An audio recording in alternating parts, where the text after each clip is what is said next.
la destinée, troisième partie. La vie n'a jamais été éphémère.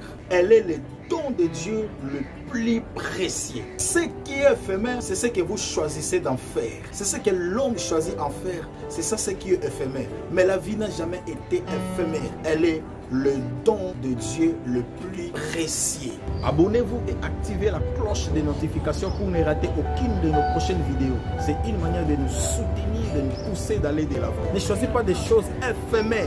Choisissez des choses qui vont rester pour toujours. La seule manière de donner un sens à sa vie, c'est de découvrir sa mission et s'y mettre pleinement, loin de toute outrecuidance et lubricité.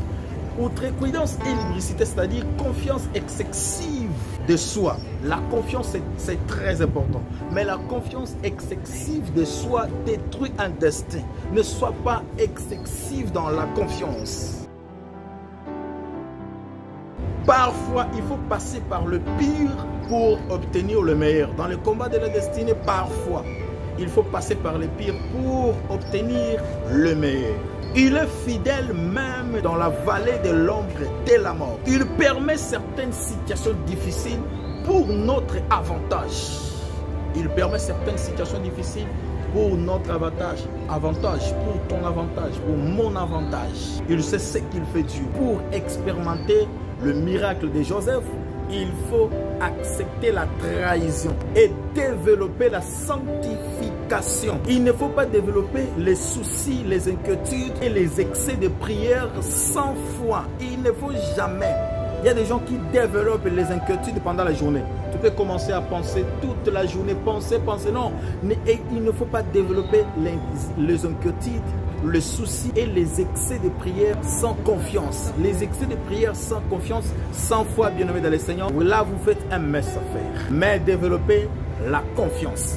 Mais la confiance pas excessive, mais la confiance. Paul et Silas n'avaient pas prié contre les liens de la prison. Non, Paul et Silas n'avaient pas prié contre les liens de la prison. Leur confiance en Dieu les a poussés de louer le Tout-Puissant, même dans la vallée de la prison, même dans la vallée de l'ombre et de la mort.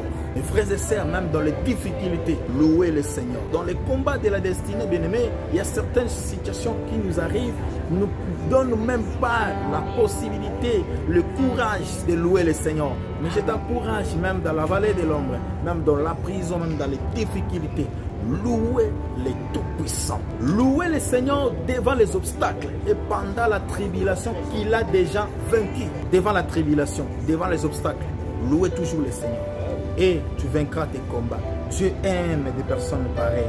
Oh là là. Nous verrons de grandes choses. Pendant la maladie de Lazare, le Seigneur avait gardé le silence comme s'il n'existait pas. Pendant la maladie de Lazare, et s'était distancé. C'est après sa mort et son enterrement, il révéla à Marie et Marthe qu'il s'appelle aussi la résurrection des morts. Comme Job a dit, je sais que mon Rédempteur est vivant. Il s'élèvera les derniers. Certaines situations, Dieu permet que ça arrive. Et après, il se révéla comme un Dieu de miracles, comme un Dieu de prodiges, comme un Dieu qui fait de grandes choses. Comme les ressuscités des morts. Après son enterrement, l'enterrement de Lazare, il se révéla à Marie et Marthe que la résurrection, Dieu va ressusciter quelqu'un ce soir. Quelqu'un aujourd'hui, Dieu va ressusciter quelqu'un pendant cette semaine, pendant ces mois, pendant cette année, Dieu va ressusciter quelqu'un. Ce que tu avais perdu, bien aimé, tu vas récupérer ça au nom de Jésus. Le silence et la distance que nous constatons souvent après nos intenses insistances dans la prière sont des messagers de grands miracles. Le fidèle Jésus ne connaît pas de barrières. Dieu ne connaît pas de barrières. Rien ne peut empêcher le Seigneur d'agir dans ta vie. Dieu ne connaît jamais les barrières là qui t'entourent. Mes frères et sœurs, Dieu ne connaît pas ça. Il est le Tout-Puissant. C'est toi qui penses qu'il ne t'a pas exaucé ou qu'il t'a oublié. C'est le temps de te préparer pour ta visitation. Ton témoignage arrive. Dans le livre de Jean chapitre 11, le verset 20 à 44, comprenez que je suis d'ailleurs. 2 Corinthiens chapitre 2, le verset 14 à 16. La Bible nous dit: grâce soit rendue à Dieu qui nous a fait toujours triompher en Christ et qui répand par nous en tout lieu l'odeur de la connaissance. Attendez, le verset 15. Nous sommes en effet pour Dieu la bonne odeur de Christ. Nous sommes pour Dieu en effet la bonne odeur en Christ parmi ceux qui sont sauvés et parmi ceux qui périssent. Le verset 16, écoutez. Aux uns, une odeur de la mort donna la mort. Aux autres, une odeur de vie donna la vie. Bien-aimé dans le Seigneur, l'odeur de la vie donna la vie. Dieu va te donner la vie cette semaine. Dieu va te donner la vie ce mois. Dieu va te donner la vie dans cette année. Tu vas se sentir l'odeur de la vie. Comme j'ai toujours l'habitude de dire, la vie n'est pas seulement avoir les souffles, mais la vie c'est aussi le bien-être. Dieu va te donner l'odeur de la vie, c'est-à-dire la vie en abondance, le bien-être. La bénédiction n'a ni couleur ni odeur. Le chemin par lequel la bénédiction divine arrive dans la vie est méconnu de l'homme et vient devant chacun de nous sans rendez-vous. La bénédiction des fois vient devant chacun de nous sans rendez-vous. Dieu peut te bénir. Le jour où tu n'as même pas l'idée, Dieu peut te bénir. La bénédiction vient comme ça, sans rendez-vous, moins attirante pour la plupart des cas. Prépare-toi pour l'accueillir par ton bon comportement. Prépare-toi, la bénédiction arrive. Prépare-toi pour l'accueillir par ton bon comportement. Je précise bien, bon comportement. Si tu as une bonne comportement, bien aimé, tu peux attirer la bénédiction sans rendez-vous, sans caliquide, juste à travers ton comportement. Et ton bon parler aux autres, ton bon parler. Il faut avoir l'habitude de parler bien, avoir un bon langage. C'est très important. Dans le combat de la destinée, il y a des choses qu'il faut respecter pour y arriver. Par ta gentillesse aux clients. Si tu es commerçant, commerçante, la gentillesse est très importante. Le monde dit que les clients est roi. Alors il faut avoir la gentillesse, une bonne manière de vivre.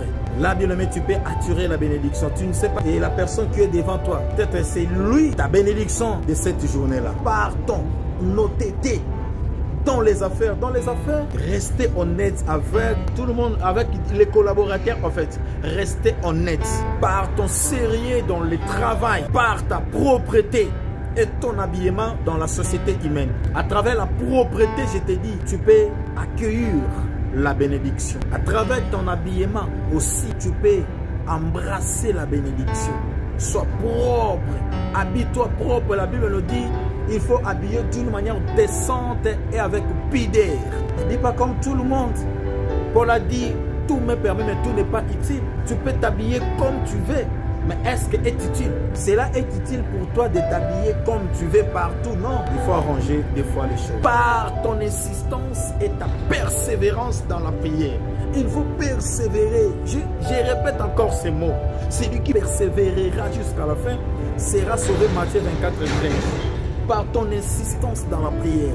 La Bible nous dit, priez le matin, priez le midi, priez le soir. Tu ne sais pas quand est-ce que Dieu peut te bénir. Par ton insistance dans la prière. Par ta façon d'honorer les hommes de Dieu, les autorités et les aînés. Il faut honorer les hommes de Dieu. Il faut honorer les autorités.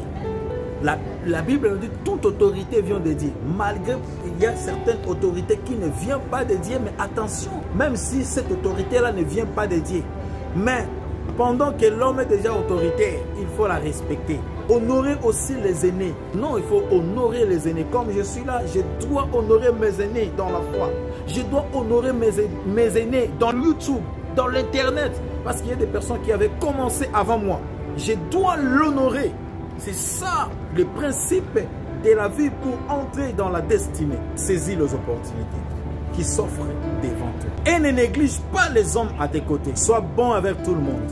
Ne néglige pas les hommes à tes côtés. Celui qui est à côté de toi, respectez-les. Respectez tout le monde.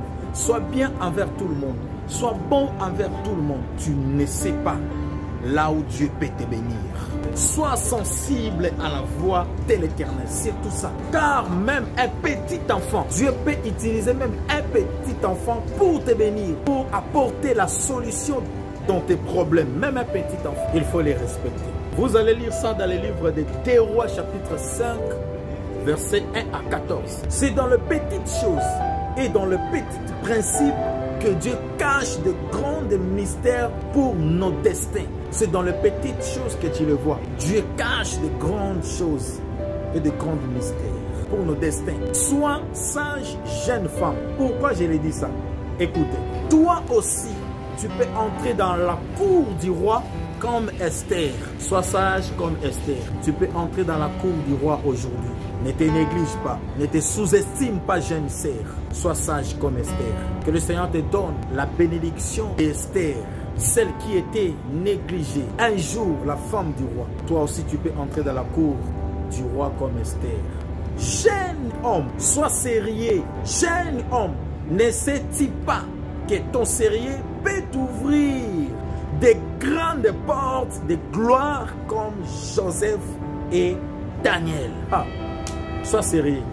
Dieu peut t'ouvrir de grandes choses comme Joseph, vendu par ses propres frères, prisonnier après avoir vendu, prisonnier, des prisons à la gloire, des prisons au trône. Sois sage, sois sérieux. Dans le combat de la destinée, Dieu peut te surprendre au-delà de tes pensées, au-delà de tes calculs, au-delà de tes attentes.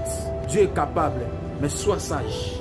Dieu est capable de transformer les lieux de ta désolation à une source de vie et un terrain de témoignage. Que le Seigneur vous bénisse abondamment. Soutenons-nous. Si vous voulez aussi devenir partenaire de cette œuvre, partenaire du ministère, mais nous sommes là. Contactez-nous. L'email, les liens des vidéos précédentes est sous la description. Lien de Facebook est sous la description. Vous allez voir tous les détails est sous la description. Que le Seigneur vous bénisse abondamment. Le Dieu du ministère même est vivant.